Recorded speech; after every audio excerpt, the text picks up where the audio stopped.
Hello, welcome to When the Smoke Clears. I am the Recovery Plug. What's happening, everybody? Man, you know what? I am out here in downtown San Antonio. I saw this mural out here of this car. Man, check this out.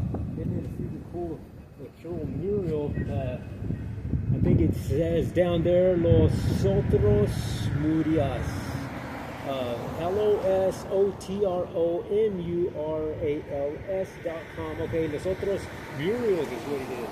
And it's an oldies car. Looks like Christine from the car, you know what I mean? But it's a cool freaking drawing, man. And I decided to use this mural as my background for today's podcast because, man, I don't know about you, but there's been times that, man, I feel like I'm in a car and I'm just moving, man, and I'm just, like, my life is just going one way and no way but the wrong way, you know what I mean?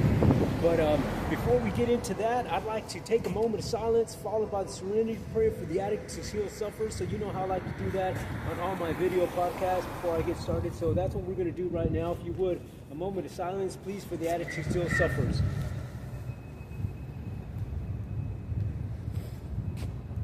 God, grant me the serenity to accept the things I cannot change, courage to change the things I can, and the wisdom to know the difference. Alrighty, well, now that we've recited the serenity prayer, like I said, this mural back here with this vehicle, it's like I don't know about you guys, but I know that in my journey of addiction and my journey in recovery have been like if I was in a vehicle going one way. And I don't know about you, but I've known that there's many times that I was on the freeway during my addiction days that I know that even though I was going that way on the highway, I was going the wrong way. Haven't you ever felt that? That you know that when you're in that vehicle and then you're driving and you know that you're going to a spot that you shouldn't even be going to. But that addiction, that craving, that stuff that you're under the influence of that substance and that alcohol and whatever it is that's bothering you, whatever it is that is taking control over your mind, it's allowing you not to turn, not to exit off, not to veer off, but it's keeping you straight into that path of destruction, man. And, you know, that's a terrible place to be because I know this because I've been there, but you know what, my friends? I also know how to get out of it. I also know how to get yourself to put that blinker on and get off that freaking road of destruction. I know that there's a way that you can do that where you don't have to be driving down that freaking highway with no exits on.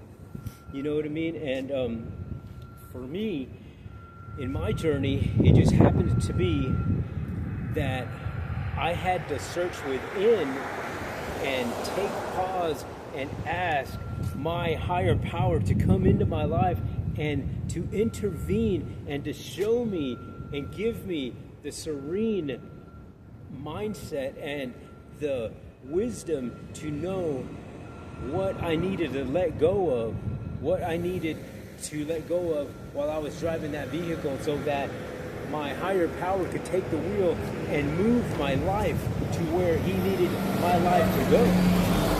And it's just that. It's just that the whole fact that you have to be willing, you have to be open-minded, you have to be truthful about where you want to go and what you want, that you have to give it up all the way freely, completely to your higher power so that your life will be able to get navigated in the way it needs to go. Because when you do that, you're starting to, the blinders come off in a sense, and you're able to, once you start getting that clarity of your mind and knowing what you need to do, he starts putting things into your life that you can pick up, and you know that, okay, I need to pick this guy up right here. As I'm driving, you see this person here, and you know that he needs help. Okay, that's a guy I need to pick up. That's a girl I need to pick up. That's a person that I need to help. And because why? Because I've gotten that help. Because my higher power has allowed me to take a road, take a highway down this path that I'm able to see clearly now, that I'm able to not only help myself spiritually and mentally, but the capability to help somebody else get into this world of positivity and recovery where I'm at today. And I'm here to tell you that this is a good place. This is not a place of darkness. This is not a place of highway with no exits.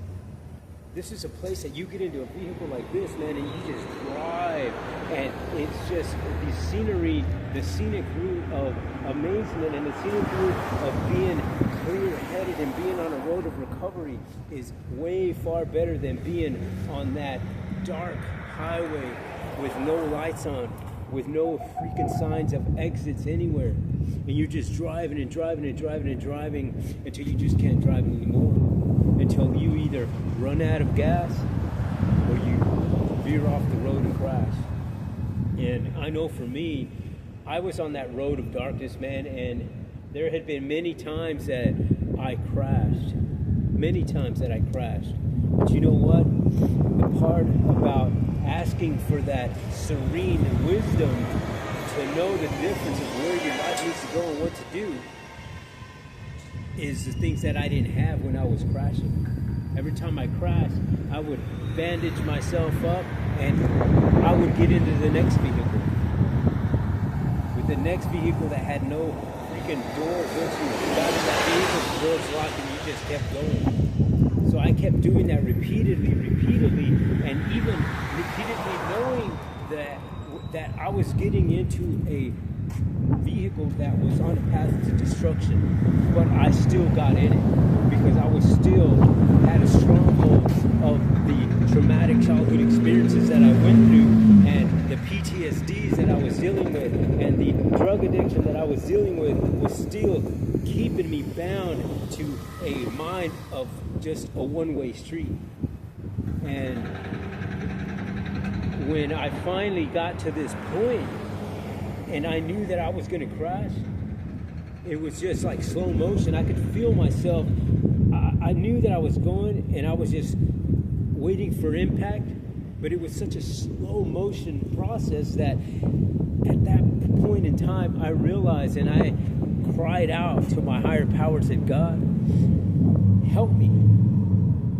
I'm tired of going down this road. I'm tired of dealing with this depression. I'm tired of dealing with this sadness. I'm tired of dealing with this anger. I'm tired of dealing with this addiction. I'm tired of dealing with all the memories of the past. I need help. I understand that you're there to help me, God, and I ask you, please, at this time, save me and allow me to live my life the way you want me to live it. I'm giving myself up to you, Lord God. I'm giving you my wheel of my vehicle, and please drive it for me. Please show me the map. Please show me that map and show me the road of where the road to recovery is and where the road of sobriety is, the road of happiness, the road of positivity. And you know what? I asked him that day, and the next day, you know what happened? After asking him that day, the next freaking day, I get up in the morning to go to school, and guess what? I get busted. I get incarcerated, and I stayed there. And it was there during the incarceration part that I started reflecting on what it was I was doing with my life, where I was going with it, and what was going to happen when I get out. Because I didn't know when I was getting out, but I knew that I was going to get out. And it was weird because I was in line in the county jail to go see the judge. There was two people ahead of me who had the same charges that I had. The same charges of possession of a controlled substance that I had, and they had the same thing, and the judge gave them 2 years in a correctional facility just like that. He didn't even blink. So as it was getting to my turn, I was just praying to God the whole time, and I was like, man, if these guys got 2 years like freaking Kennedy, then man, I guess I'm fixing to see 2 years in prison right now, and I guess I know where I'm going. And I asked God humbly, I asked the man, I said, God, if you're there, if you have something for me to do for you, I ask you to please intervene in this judge's mind to please give me some sort of sentence that doesn't allow me to go to prison. And it was just like that. In that instant, I went to go talk to the judge, and the judge sees me, and he looks at the guard, and then tells me to say my name. I said it, and he goes, well, you're being charged with this, this, and that, and this, and that. And he goes, well, I tell you what, I'm going to drop your charges to a misdemeanor, and I'm going to drop your $7,800 bond to $100. And I just got floored, man. I was just like, what the hell? And it freaked me out. All I could do was say thank you, you know what I mean? I was just like, yes sir, thank you. And the next thing you know, I go back to my cell, and I'm just in awe. And I'm telling the guys that are bunks there with me, and I was like, man, guess what just happened to me? And I told them, and they were like, dude, you got lucky, bro, because everybody's getting, time. And I was just like floored, and the next day, I get a call to go talk to some counselor that I didn't request. This just happened. And I talked to the counselor up there, and she goes, look, I hear that you're charged with this and that, and they reduced it to this and that. She goes, will you be willing to go to a treatment center? And I was just like, what? She goes, yeah, will you be willing to go to a treatment center? And when you get out of here, they'll send you to a treatment center. You'll have 24 hours to report to this treatment center. And I was just like, well, if it's going to get me out of jail, my addictive mind was still thinking. I knew that I just gotten blessed, the day before, but my mind, the addictive mind, starts thinking, well, yeah, I mean, if it's going to get me out of jail, sure, I'll go. And if I get 24 hours, well, then great, because my mind was like, in 24 hours that I got to report from the jail to the freaking recovery center, I'm going to get loaded. That's what I was thinking. That was my addictive mind thinking. But you know what? Because I asked my Lord, my higher power, to save me from the life that I was living, He intervened. And when you ask for the intervention, you don't know what it's going to be. The timing is not the way you want it. The things are not going to happen the way you want them to. They're going to happen the way He wants it to. And then when they do happen, you got to take that and run with it and be truthful, open-minded, and willing to do the things that you have to do to keep your word to your higher power and to yourself, so that you have a life of spirituality, a life of sobriety, a life of recovery, a life of happiness. And I did exactly that. I remember getting out of jail, and I was waiting to get out because I wanted my 24 hours. And the 24 hours came and went. You know what I mean? They told me that as soon as I got out of freaking county jail, they marched me over to this van and unhandcuffed me in the van. Said, okay, get in this van, you're going to treatment. And I was like, I'm supposed to leave. I'm supposed to get 24 hours. I got 24 hours to report. I said, no, not today you don't. Get in the van or go back up to the cell. And so I had no choice. So I got into that van, and they drove me from that county jail all the way down to the treatment center. And what's a weird thing about it is that you don't know who's going to be in your path when you're going through this journey. And as soon as I get to that treatment center, I'm pissed off already because I got nothing with me. I got only the clothes that I got on. And I get to the treatment center, and there's two people waiting for us to greet us to the treatment center. And that person that's sitting there is this two women, and I happen to know one of them. You know what I mean? I just was floored, and I knew this lady that was standing there, and I know her from my addiction days, and I was just like, I felt so embarrassed. You know what I mean? The feeling that I had when I saw her was just like, God, man, I didn't even want to be there because of her. You know what I mean? And but you know what? When I got there and they opened the doors of the van, those two ladies, man, they showed us love. They greeted us, and they made us feel at home. And that lady, her name is Karen, man. Karen, I love you, girl. You mean a lot to me.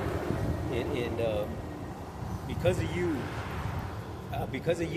I stayed at Lifetime, and so you know, I got mad love for you. So just know that if you ever watch this video. But anyway, I get there, and you know, I go through the treatment center, man, and that I stayed there for like almost 70 days, and you know, every day, a little by little, every day, a little bit by little bit, I started losing that feeling of anger, that feeling of animosity, that feeling of where's my 24 hours, and then the feeling of my life just started coming back in different, you know, scenes, if you will, and I just didn't know what I was going to do when I got out of the recovery center, because I knew that if I went back to where I was at with my ex-girlfriend, she still used, and everybody else around us used. So I knew that if I go back to my environment, that it was just going to be a matter of time before I go back to the old ways. So I had to make it a conscious decision and ask my higher power to help me in this decision, to show me, give me that serene mind, to give me the wisdom to know the things that I can change and the things that I can't, and leave the things that I can't to Him, and allow me to change the things that I can in the way that you want me to. Because I know that if I do them Joel's way, it's not going to be good. I'm going to go back down that dark highway that I was on. And man, since I've been living and every single day that way, my life has been 100 times better than where it was the day that I got, you know, thrown in jail. And so, you know, I miss a lot of people that I dealt with back then, because I honestly and truly felt that I had a lot of friends that you know, I don't know if they considered me the friends like I considered them, but I had love for people, and that's just me, though. You know what I mean? That's just my type of personality, and I really wish that I could bring a lot of those folks with me, and that's one of the reasons that I do this podcast, because I want to share what has helped me along the way to get to this road of recovery and sobriety.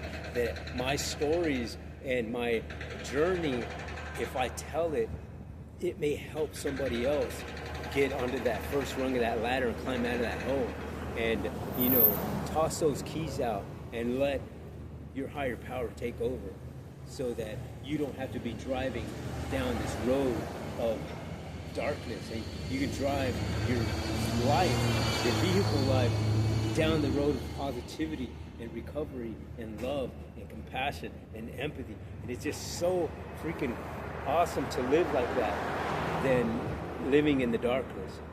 And so I encourage you guys to you know, take that first step, you know, internally. Look at your if you're willing to change, know that there's help. Know that there's programs out there in your communities that will help you. All you got to do is ask. And you know, a lot of times all you got to do is walk into a meeting, an AA meeting, an NA meeting, and these people will show you love. They'll navigate you to the places and the resources that you need, so that you can get into a better, you know, situation in your life. And just know that you'll have to give up a lot of stuff and things that are going to be hard to give up, but know that you'll be repaid 10 times, 100 times more when you've given up and you start helping yourself, helping others. And it's just a great life. But I would like to encourage you guys at this time to please hit the subscribe button, give me a thumbs up, give me a like, give me a comment, you know, and know that when you subscribe, all you got to do is tap that button. It doesn't cost you a thing, but know that when you do tap that button of subscribe, you'll be helping out another veteran like myself, another person dealing with homelessness just like I did, another person dealing with drug addiction just like I'm dealing with, another person dealing with childhood traumatic experiences like I had went through, and people dealing with PTSDs like myself, depression like myself, sadness, anger like myself, dealing with all these neurological brain disorders that, you know, are a disease that, you know, is hard to get a remedy for. And you know, when you deal with people and you help people, if other people who have gone and is going through the same things that you're going through, it's a whole lot better to respond to take that first step when you know that somebody has gone through that same road that you're going through. And so I encourage you guys to please subscribe to my channel. Know that you'll be helping out a whole lot of people, because that's the goal here, is to bring as many people as I can to this side of recovery and positivity by sharing the message of the things that have helped me along the way to get here to this world of positivity and sobriety. So the road to recovery is great, man, and I couldn't do it without my higher power and without the people in my faith-based communities and without the people in my recovery communities, because it's a thing that is not attainable by doing it alone. You know what I mean? So just to remember that. And I guess this is it for this episode. So until the next time on When the Smoke Clears, I am the Recovery Plug.